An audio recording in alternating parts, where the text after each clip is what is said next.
Entonces, empezamos.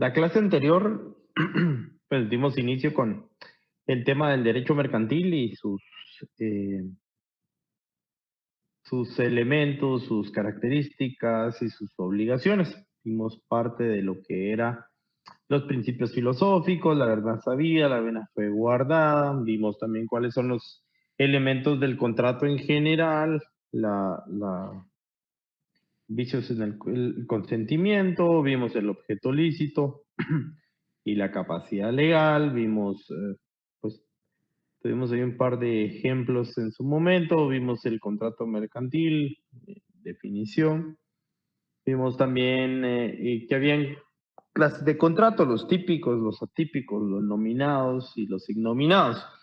Por ahí algunos autores mencionan que los contratos atípicos tienen que ser nominados y algunos mencionan que los contratos atípicos son innominados. Pero vamos a ver en el transcurso de la clase si en efecto es así o puede haber ahí algún contrato típico que sea innominado y por ahí puede haber un contrato atípico que sea nominado. Pero eso lo vamos a ver en el transcurso de la clase. Entonces llegamos al tema de la obligación mercantil. Obviamente cuando nosotros estamos en el tema de la contratación mercantil, lo importante es la obligación. ¿Por qué? Porque a raíz de que yo tengo clara cuál es la obligación que voy a contraer o la obligación que necesito contraer, a partir de ahí puedo yo determinar el tipo de contratación que se va a realizar. Por ejemplo, yo puedo determinar que quiero adquirir un bien o un servicio, yo ya sé qué tipo de obligación es la que quiero buscar y a partir de ahí yo puedo determinar el contrato. En este caso, si yo lo quiero en propiedad, pues una compra-venta. Si yo únicamente quiero hacer uso por determinado tiempo de cierto bien, por ejemplo, podríamos hablar de un contrato de arrendamiento mercantil.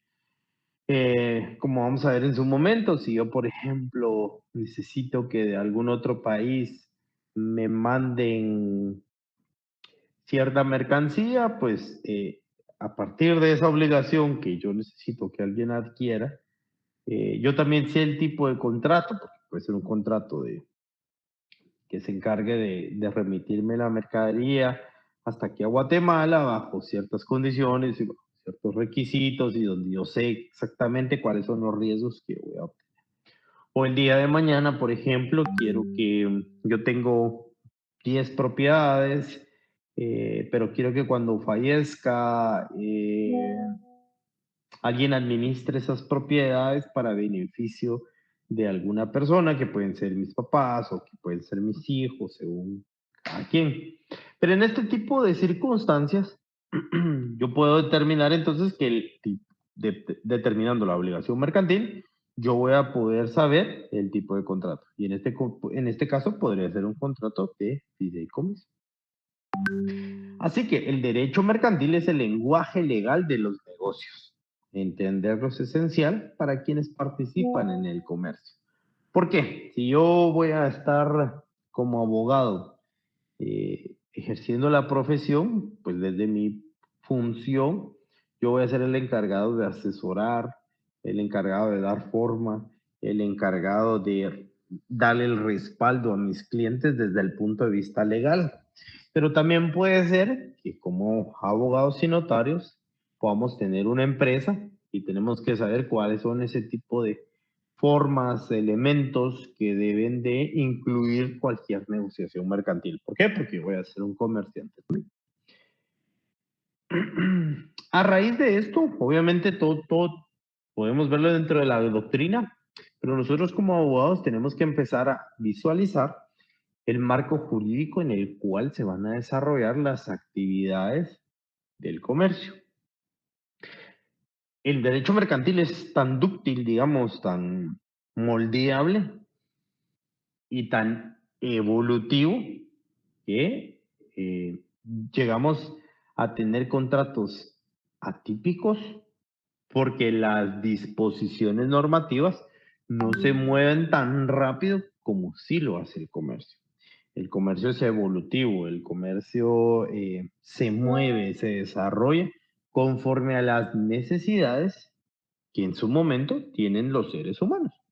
Si nosotros nos damos cuenta, quizás en el 2019 alguien no podría estar pensando, no podía pensar en ese momento que las clases iban a ser virtuales, por ejemplo, si no teníamos en nuestra mente la idea de tener que estar en un lugar físico, de poder estar presentes en cierto lugar, de tener que llegar a cierto lugar para poder recibir clases. Sin embargo, la pandemia provocó que ciertas plataformas se desarrollaran un poco más. Ya existían, claro, pero que ahora se desarrollaran más para que tuvieran quizás el mismo alcance, que nos tenemos que adaptar, sí es cierto, pero tenemos el mismo alcance. Por ejemplo, ahora podemos tener amigos a distancia y para eso hay teléfonos, los teléfonos se fueron desarrollando, nuevas aplicaciones, y eso provoca, obviamente, que todo el comercio gire alrededor nuevo.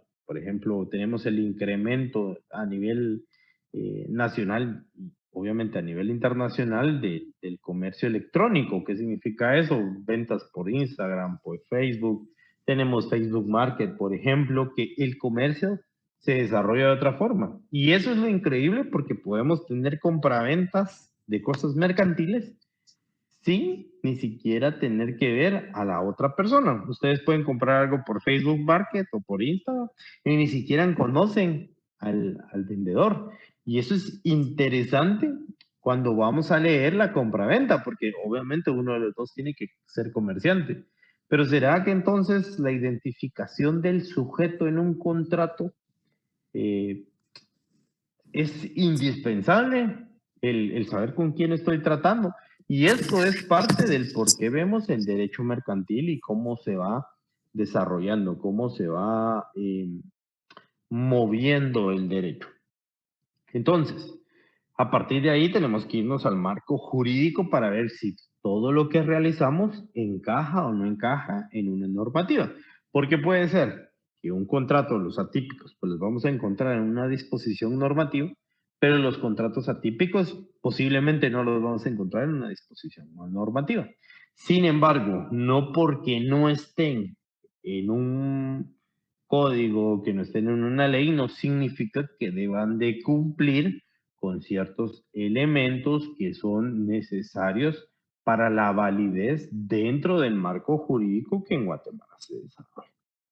Pero a partir de ahí, entonces, tomamos la idea de cómo la Constitución, como base fundamental, desarrolla el derecho mercantil. La Constitución Política de Guatemala no regula directamente el derecho mercantil como una materia propia o autónoma, pero sí establece principios generales que lo sustentan. Por ejemplo, en el artículo 43 de la Constitución, si alguien tuviera una Constitución a la mano, y si no, lo voy a leer yo, se reconoce la libertad de industria, de comercio y de trabajo, salvo las limitaciones por motivos de orden social o de interés nacional. Artículo 43 de la Constitución, la libertad, industria, comercio y trabajo. Este artículo lo que nos da es la base para que se pueda desarrollar cualquier actividad de industria, comercio, para el libre ejercicio de todo lo que conlleva el comercio. El ejercicio libre y lícito, obviamente, porque por eso nos dice, por motivos de orden social o con las limitaciones del orden social o del interés nacional. Esto quiere decir, obviamente, que al no restringir eh, el comercio, se puede desarrollar libremente y eso provoca, obviamente, que tengamos contratos atípicos, que cada vez más tengamos contratos nuevos. Ahí vamos a ver en su momento cómo por ejemplo, hay un contrato en el que las aerolíneas se pueden unir para prestar un mejor servicio y que si nosotros nos vamos al Código de Comercio quizás no lo encontramos, pero por eso, y muy bien pensado por el legislador, que las disposiciones normativas en la industria y el comercio son con mucha libertad, con mucha posibilidad de desarrollo, con mucha posibilidad de crecimiento evolutivo. Ahora bien, obviamente esa misma libertad también la tenemos que amarrar con el principio de legalidad y la jerarquía normativa. Artículo 44 y 46, si le dan lectura, reconocen los derechos inherentes a la persona humana y la supremacía de tratados internacionales sobre leyes internas cuando protegen más a los derechos humanos, lo cual puede impactar obviamente en contratos mercantiles internos. Por ejemplo, tenemos tratados de libre comercio. De esos tratados de libre comercio pueden ser disposiciones normativas que permiten que el comercio guatemalteco pues tenga eh, ciertos beneficios con otros países y que queden determinados cómo se van a ir desarrollando las relaciones o los contratos que se realicen. Por ahí hasta a veces tienen beneficios fiscales, que eso es ajeno, digamos, al derecho mercantil, aunque implícitamente están vinculados. También el artículo 203. El artículo 233 dice, la justicia se administra en nombre del pueblo, la función jurisdiccional emana del pueblo y se ejerce por el organismo judicial. Esto obviamente lo que respalda es que cualquier actividad de comercio que se realice y que cualquier incumplimiento en la obligación mercantil o cualquier vicisitud que pueda generar la nulidad o anulabilidad de un contrato pueda ser también dilucidado en los órganos jurisdiccionales. Sin embargo, no hay que descartar que derivado de la rapidez, derivado de la agilidad de la contratación mercantil, también hay procedimientos que no son judiciales para poder analizar cualquier circunstancia o cualquier conflicto que se pueda dar en la ejecución de algún contrato. Esto quiere decir los procesos de arbitraje, que pueden ser a nivel nacional como a nivel internacional.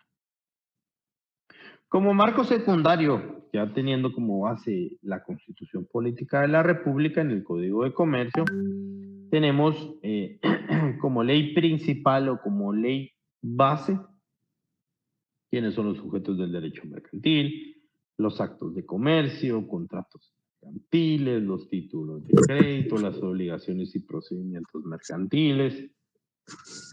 También tenemos, por ejemplo, instituciones relacionadas con el comercio, por ejemplo, el derecho mercantil, tenemos el registro mercantil, tenemos los registros de propiedad intelectual.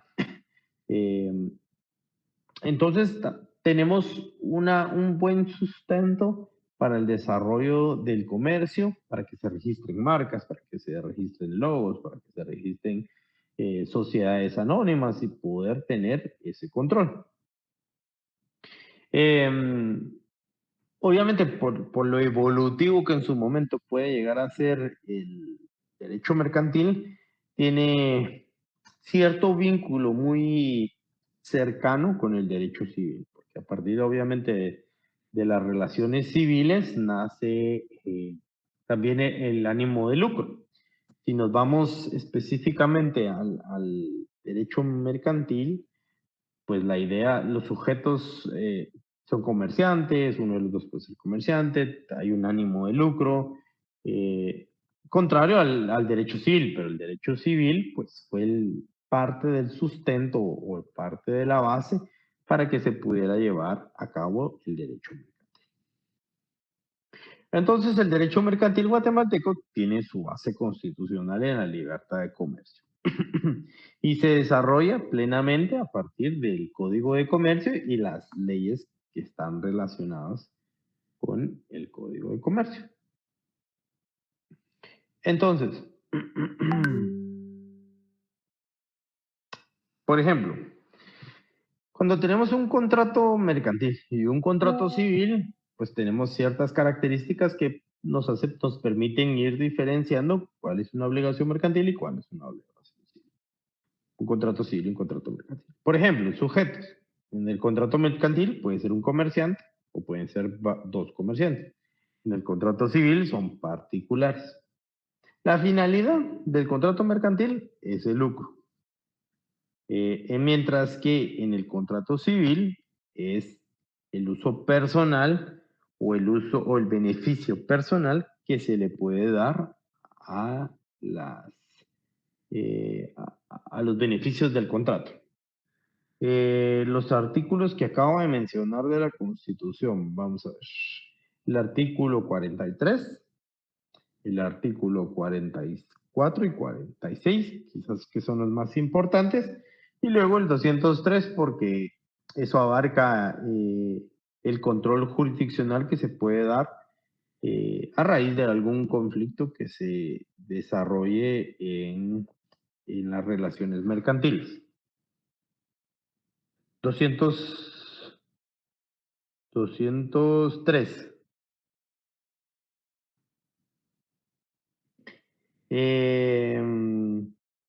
Y el objeto, obviamente, bienes para actividad comercial, mientras que el derecho civil es para bienes de consumo propio. Entonces, principales fuentes de la contratación mercantil o del derecho mercantil de los contratos. Sí, Rosa. Licenciado, buenas noches. Disculpe, usted habló sobre el artículo 203 de la Constitución, pero ese nos Sí, habla de la independencia del organismo judicial y potestad de juzgar. exacto. La relación que hago con el artículo 203 es porque cualquier situación que se desarrolle, cualquier situación, conflicto o disputa que se dé como consecuencia de la contratación mercantil, puede ser sometida a la jurisdicción guatemalteca. Luego vamos a ver en el Código de Comercio que determina que si hay algún tipo de disputa que se desarrolle puede ser sometido a un juicio sumario mercantil.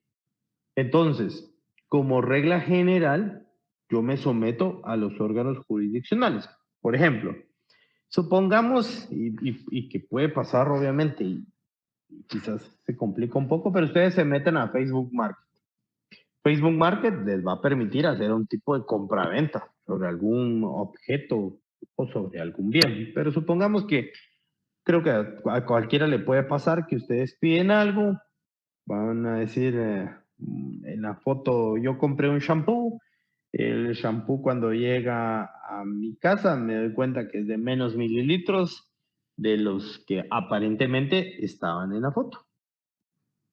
Entonces, ¿qué vamos a tener que hacer en ese momento? Si yo, por ejemplo, como no hago un contrato de compraventa y no tengo ninguna cláusula, no tengo ni siquiera quizás por escrito ningún tipo de condiciones, sino que sencillamente yo escribí, mira, ¿tenés el shampoo disponible todavía? Sí, ¿me lo mandas a tal dirección? Ok. Pago contra entrega y cuando yo lo recibo el paquete, pagué los 100 quetzales que me costó el shampoo. Pero ¿qué más tengo yo para demostrar que hubo un tipo de contratación, un tipo de compra-venta? Entonces, por regla general, si yo no tengo pactada otra vía, me tengo que ir a los órganos jurisdiccionales. Esto lo hablo porque todo marco jurídico, y en especial si vemos en términos generales el marco jurídico guatemalteco, es como un gran círculo. Y ahí está la Constitución con sus parámetros, con sus principios, con sus valores y con estándares de protección de los derechos fundamentales. Entonces, de la misma Constitución se protege la libertad de industria y de comercio, pero también voy a proteger el bienestar humano, el desarrollo humano, el desarrollo, el interés social, voy a proteger también a los sujetos que intervienen. ¿Cómo protejo de cierta forma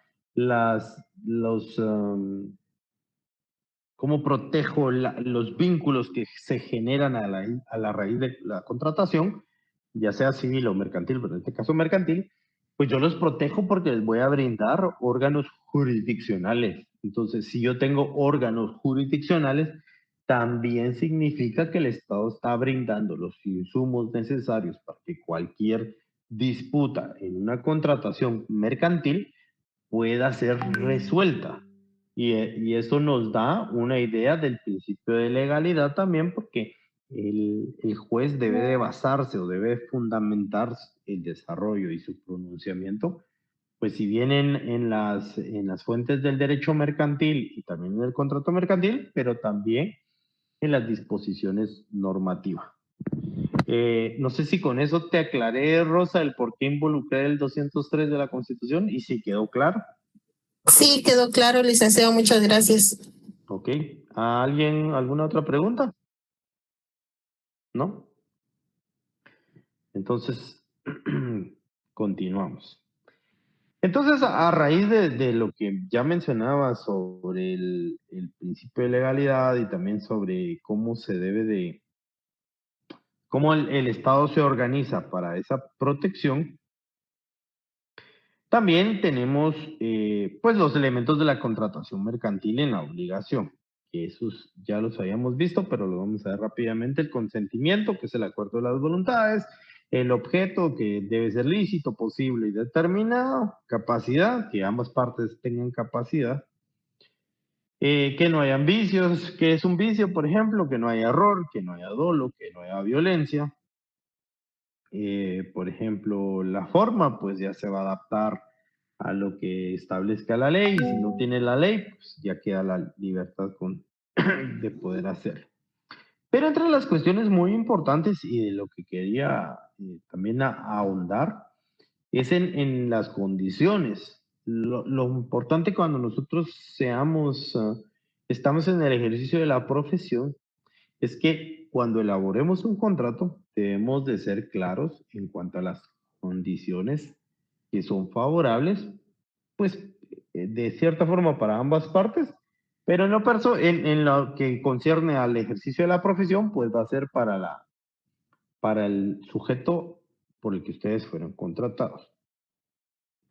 Habrán cláusulas que son indispensables y habrán cláusulas que no son indispensables, pero que pueden proteger el desarrollo del contrato. Por ejemplo, en una compraventa, ¿qué cláusulas son indispensables? Precio y el objeto, por ejemplo. Obviamente, identificación de los sujetos, pero estoy hablando ya de las cláusulas de cómo se desarrolla. Entonces, precio y objeto. Pero, por ejemplo, supongamos un contrato de fideicomiso.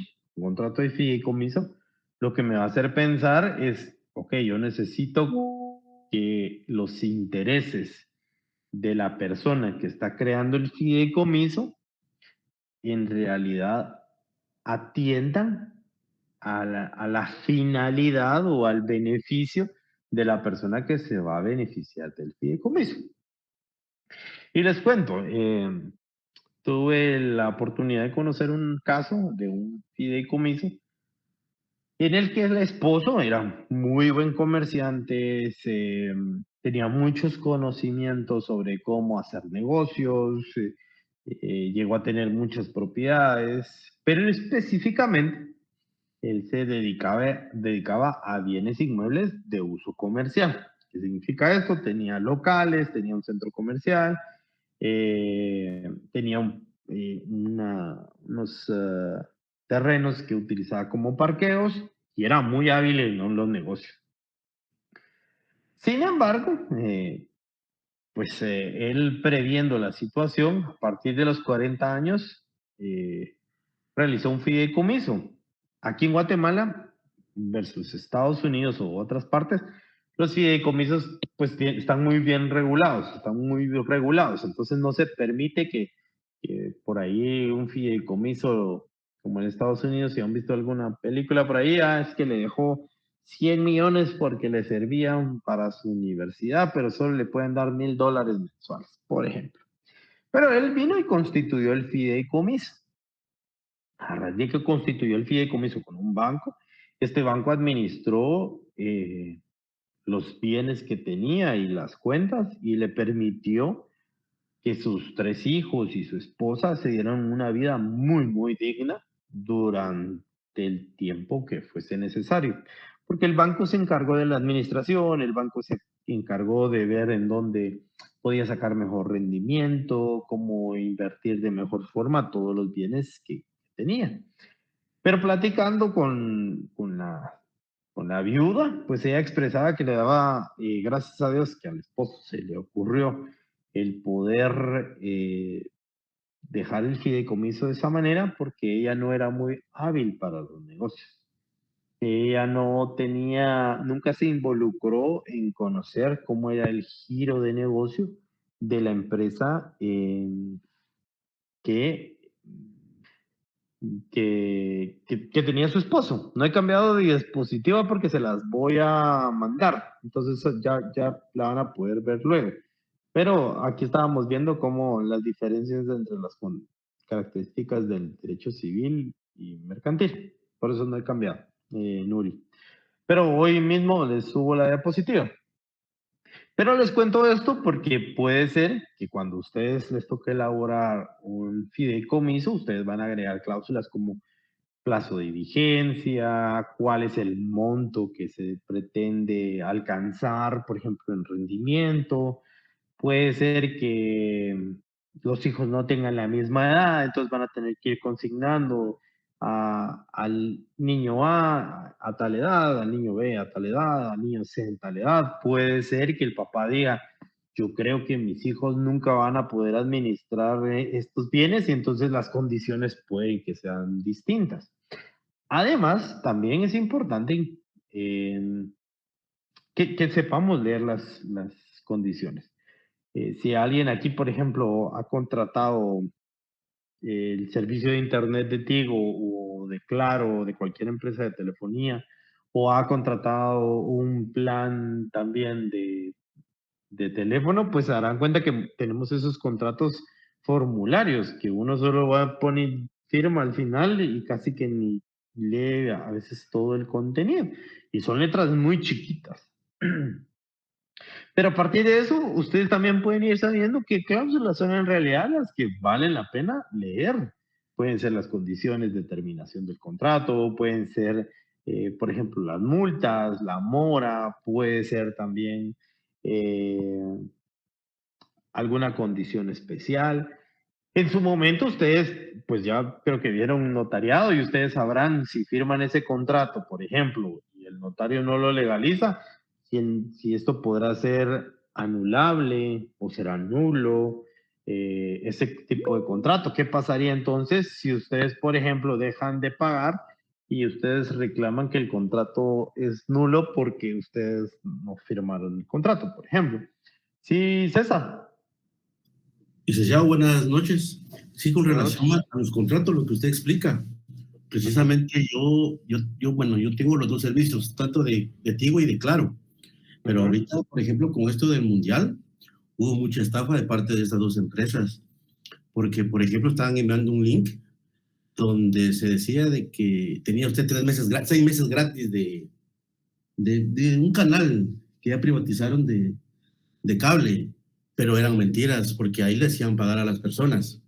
Y la gente caía pues en esas estafas. Con Claro, ¿qué es lo que pasa con Claro? Por ejemplo, yo tengo contrato con Claro.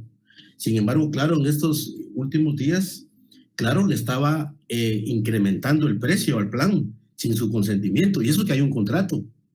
Y cuando usted se da cuenta, ahí le aparece el incremento. Entonces, ahí, ¿qué es lo que pasa?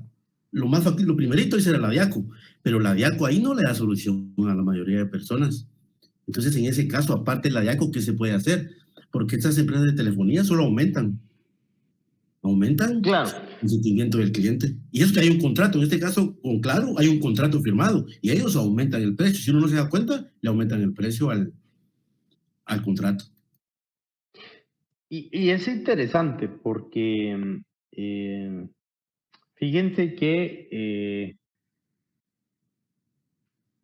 estos tipos de contrato, sí hay unas cláusulas, digamos, en las que a veces, a interpretación obviamente del prestar servicio, les permiten ampliar cierta cobertura o ampliar el servicio o brindar un nuevo servicio y como consecuencia de eso, eh, pues ellos incrementan el monto. Y no te podría decir yo, porque habría que ver el contrato específico que firmaste, pero hay algunos contratos que sí permiten a la empresa poder incrementar el precio a pagar por el servicio que te está dando. Muchas veces lo que hacen es, miren, es que usted pagaba 200 quetzales por 10 gigas, pero ahora le voy a dar 20 gigas y va a pagar 400 quetzales. Lamentablemente, a veces hay consentimiento tácito. ¿Qué es este consentimiento tácito? Que yo, Abraham Ortiz, muchas veces no objeté ese incremento y por eso dan por consentida a partir de que, por ejemplo, yo pagué el siguiente mes sin quejarme. Entonces, si yo no quejé, si yo no hice la llamada correspondiente para que me regresaran a mi cuota, eh, puede ser que se interprete como un consentimiento tácito porque yo lo pagué. Entonces, obviamente, César, habría que ver el caso particular con el relato que realizas, puede dar lugar a pensar que sí, que hay una que ya no parece una contratación, sino parece más que el usuario está supeditado a lo que quiera brindar la telefonía, pero habría que analizar el contrato que se firmó o que se realizó en su momento para poder analizar ya en concreto si en efecto puede haber. Claro, está la DIACO. Y claro, yo también, si hay un incumplimiento de contrato, yo también puedo demandar por un juicio sumario si no tiene cláusula, por ejemplo, de acudir a arbitraje. Si tiene cláusula de acudir a arbitraje, pues tengo que ir a arbitraje. ¿Qué sucede muchas veces? Yo puedo tener mi plan de teléfono, por ejemplo, de 200 quetzales y acudir al arbitraje, pues me puede salir muchísimo más caro que dar por finalizado el servicio. Por ahí a veces nos podemos enfrentar ante una posible discusión, quizás voy a llamarle moral, en la que si vale o no la pena acudir a los órganos jurisdiccionales para una disputa que eventualmente quizás va a ser más oneroso de acuerdo a mis gastos. Pues ustedes cuando ya estén en el ejercicio de la profesión, pues pueden hacerlo y quizás no les va a traer tanto gasto. Sin embargo, siempre hay una inversión de tiempo, una inversión de dinero, obviamente en comprar hojas, en acudir a las audiencias, en pagar parqueo. Y eso es muchas veces la limitante, hablando no en el deber ser, porque creo que todos tenemos el derecho de defendernos y de acudir a los órganos jurisdiccionales y por eso les leía el 203 de la Constitución.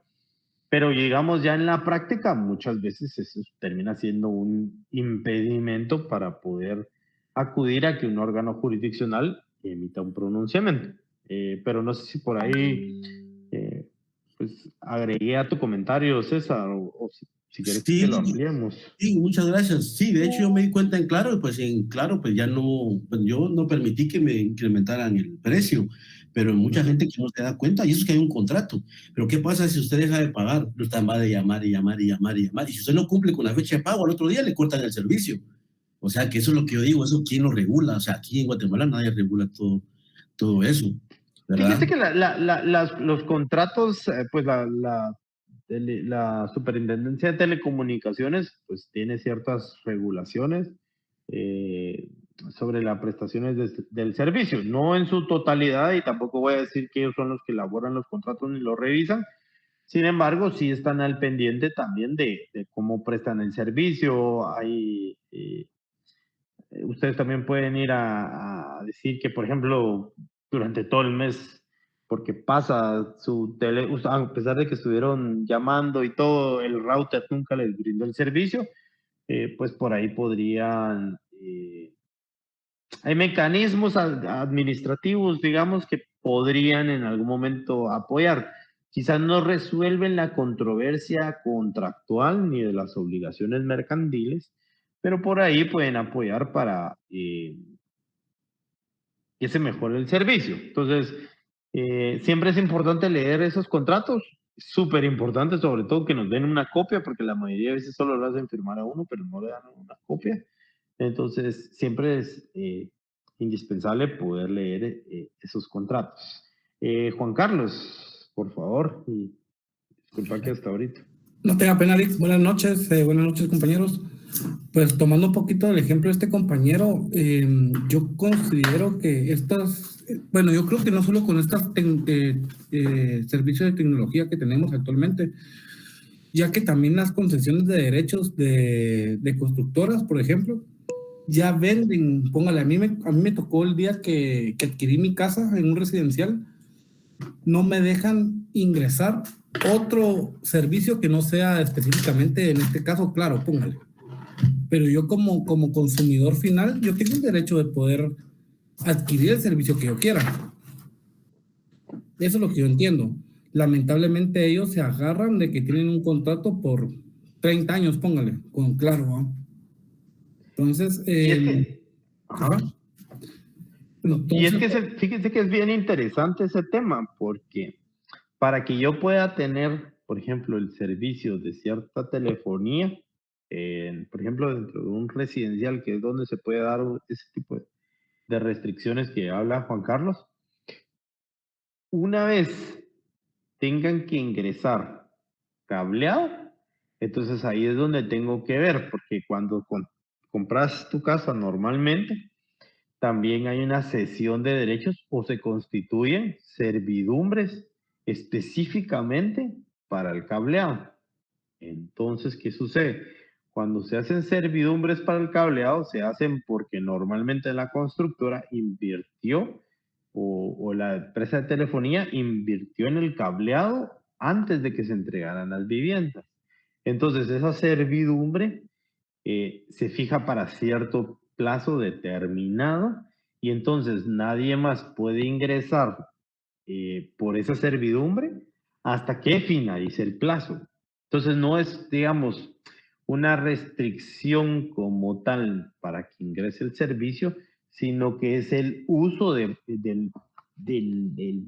paso que va a tener ese cableado, porque pues obviamente Telefonía A invirtió para meter cable en todas las casas, lo que quiere es que esa inversión pues regrese. No es la limitación, porque por ejemplo en algún momento estuvieron vendiendo antenas de las marcas de telefonía que existían y entonces esas antenas pues las llevaban a instalar al techo. Ahí no había tanto problema porque no pasaban por las servidumbres del cableado. Entonces, eso es importante cuando uno adquiere una propiedad, por ejemplo, hay consecuencias jurídicas que muchas veces uno no toma en consideración. Por ejemplo, uno compra la vivienda y por ahí le dicen, mire, usted tiene derecho a áreas comunes, ahí van a estar los jardines, las áreas de juego, los parqueos de visita, pero cuando uno ya está adquiriendo la propiedad, ya la adquiere con esas cesiones de derecho, que son las servidumbres.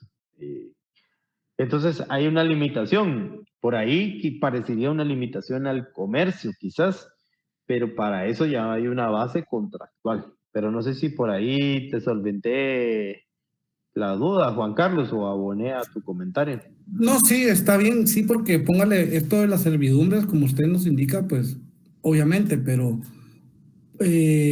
a nosotros, bueno, en mi caso, cuando yo hice la compraventa del bien inmueble, en ningún momento me dijeron, mire, eso lo va a tener claro.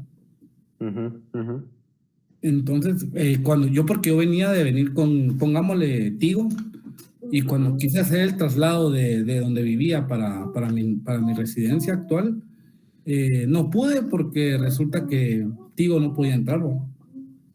Sí, sí, sí.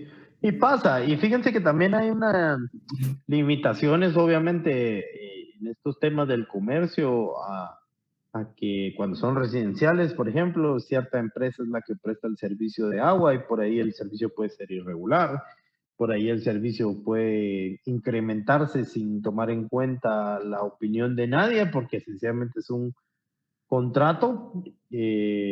Por ejemplo, no pago yo el mantenimiento y por ahí me toca a mí bajarme a abrir la talanquera o el portón para poder ingresar, pero eso en realidad es una contratación que se dio bajo ciertas condiciones y es ahí lo importante de poder ver las cláusulas y te aseguro, Juan Carlos, que en tu próxima compra lo primero que vas a hacer es, ¿será que voy a poder usar Tigo, voy a poder usar Claro? Porque pues son datos que uno va aprendiendo en el camino y la idea de estas clases es que podamos aprender también cómo se elaboran ciertas cláusulas, qué cláusulas son necesarias o indispensables en ciertos contratos. Charlene, creo que ibas a hablar. Vi por ahí que alguien más había levantado la mano, ¿no? Sí, licenciado. Yafet, por favor. Pues sí, Alma. Buenas noches. Sí, sí. Pasó el caso mío también que yo tenía un contrato de telefonía, pero resulta que yo tenía el contrato firmado con 235 y resulta que con el tiempo me pusieron 255, pero como a uno le envían una notificación, va así por texto. Entonces dije yo, pero yo no puedo pagar esto, ¿verdad? Porque no está en el contrato. Y llamé por teléfono y les pregunté de que si era para mí esa notificación, porque yo tengo un contrato donde yo tengo que pagar 235, no la cantidad que me están diciendo.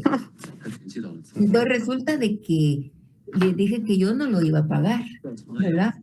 Porque yo no firmé ese documento con esa cantidad. Entonces me dijo la señorita que esperara y que iba a ver, y me lo cambiaron de inmediato. O sea que sí tiene que ver también con el consentimiento de la persona, ¿verdad? En efecto, como les digo, hay a veces consentimientos, voy a decirle tácitos, porque cuando yo pago, por ejemplo, ese incremento y no hay una queja o no hay una oposición, entonces hay un consentimiento tácito, que por eso les digo que el derecho mercantil es bien dúctil, quizás no pasa en el derecho civil, porque en el derecho civil es necesario que sea más formal el tipo del consentimiento, como plasmo mi consentimiento. Si ustedes se dan cuenta, por ejemplo, en el mandato, yo necesito que el que está aceptando el mandato acepte el mandato que se le está otorgando, las facultades que se le está otorgando. Si ustedes han visto una contratación civil, una compraventa mercantil, perdón, una compraventa civil, ahí dice que acepta el bien inmueble o el bien mueble que se le está entregando bajo las condiciones tales y tales. En el arrendamiento, si ustedes han visto algún arrendamiento, también se acepta el bien inmueble bajo ciertas condiciones, con puertas, con ventanas de tal cosa, con cortinas, porque el consentimiento es más formal, debe de hacerse constar. Mientras que muchas veces en lo mercantil, por la informalidad que a veces no se exige en determinados contratos, porque son muy ágiles, por ahí la aceptación tácita hace que un contrato pueda ser modificado. Por ejemplo, nosotros pudimos haber hecho la contratación con una compañía de cable o de teléfono y el contrato era por un año, pero yo no dije nada y entonces sigo pagando y a veces el contrato se puede renovar a perpetuidad si en algún momento yo no indico que ya no voy a hacer uso del servicio, sencillamente por un consentimiento tácito. Entonces, eso es lo importante, Alma, en poder uno ejercer los derechos y saber qué tipo de derechos tiene en cualquier obligación mercantil. Jafet. Sí, licenciado, me llamó un poquito la atención esto de las servidumbres para los cables, pero en este caso, primero, la servidumbre tiene que estar inscrita para ver Sí. bien. Y segundo, al momento de comprar, se supone que, primero, por eso cuando se hace el contrato de compraventa, dice, naturalmente se dice que el bien se encuentra libre de gravamen. Y en caso de que no sea así, también se someten también está la cláusula de saneamiento. Entonces, en este caso, si no estuviera debidamente inscrita o no se advierte en el contrato, eso no sería un vicio. Sí, podría ser un vicio y obviamente eso también podría generar que yo pueda hacer una reclamación ante la empresa que me vendió. Lo que sucede muchas veces en los contratos de residencial, que es donde más se da, cuando van a vender las propiedades, normalmente se hacen las desmembraciones. Entonces, sobre el bien inmueble específica, digamos, a mí me están vendiendo la casa número 1. En la casa número 1, ¿pesa algún gravamen sobre la casa número 1? No, no pesa ningún gravamen, porque las servidumbres normalmente son sobre las áreas comunes. Entonces, cuando te hacen tu compraventa del bien inmueble número 1, sobre ese bien inmueble no hay ningún problema. Por decir problema, no hay ninguna limitación a la propiedad. Sin embargo, cuando ya yo soy copropietario de las áreas comunes, es donde ahí sí están afectas ya a las servidumbres que se instituyeron en su momento. Entonces ahí sí normalmente, cuando uno dice que también adquiere la parte alícuota de la copropiedad de tal finca, en las condiciones que ya están establecidas sobre dicho bien inmueble, entonces ahí yo estoy aceptando que sobre las áreas comunes sí ya pesan ciertas limitaciones al uso de la propiedad, mientras que en la propiedad que me están vendiendo a mí no pesa ninguna limitación. Y ahí está la distinción, que claro está, puede ser que no lo hagan así como yo lo estoy especificando y hay otras formas de poder hacerlo, pero digamos que de esa forma yo consideraría que no habría ningún vicio en el consentimiento de poder decir, es que yo firmé, pero ustedes no me dijeron eso. Por ejemplo, te pueden decir, mire, es que además de usted tiene derecho a media paja de agua. Ajá. ¿Qué significa que tenés derecho a media paja de agua si eventualmente la propiedad de la empresa que surte de ese líquido vital no es la que no va a ser administrada por la asamblea de vecinos, sino va a ser administrada por una empresa distinta? El día de mañana yo no pago ese derecho al agua o esa cantidad de agua, pues queda reducida, queda limitada.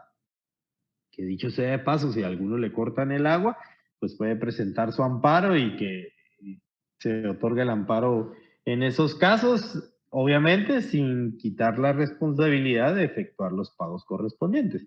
Pero en estos casos, ustedes si son limitados por el líquido vital, pues pueden promover su amparo como tip nada más de plática.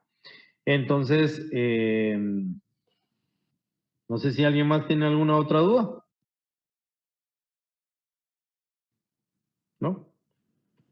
Ya por último, pues aquí les traigo un caso simulado de un contrato de distribución que se los voy a subir en el Classroom.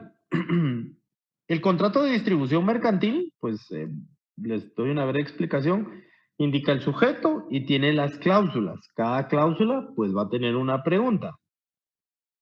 Lo que necesito es que vean esas cláusulas y respondan las preguntas para la siguiente clase en el tiempo que tengan. La idea es generar la discusión en la próxima clase sobre cómo se deben de redactar, si creen que estaban bien redactadas o no estaban bien redactadas las cláusulas.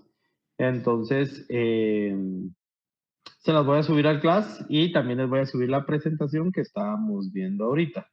Mañana se va a habilitar un nuevo Classroom para los que no estén en el Classroom principal para que también puedan tener acceso y si no, de todas formas, También se los puedo mandar por WhatsApp, pero Sofía me va a hacer favor de enviar el link del nuevo Classroom por WhatsApp para que pues todos se puedan agregar. Pues si ya no hay más dudas, comentarios, los veo, bueno, los escucho el jueves y que pasen una feliz noche y buen inicio de semana y muchas gracias a todos por su atención.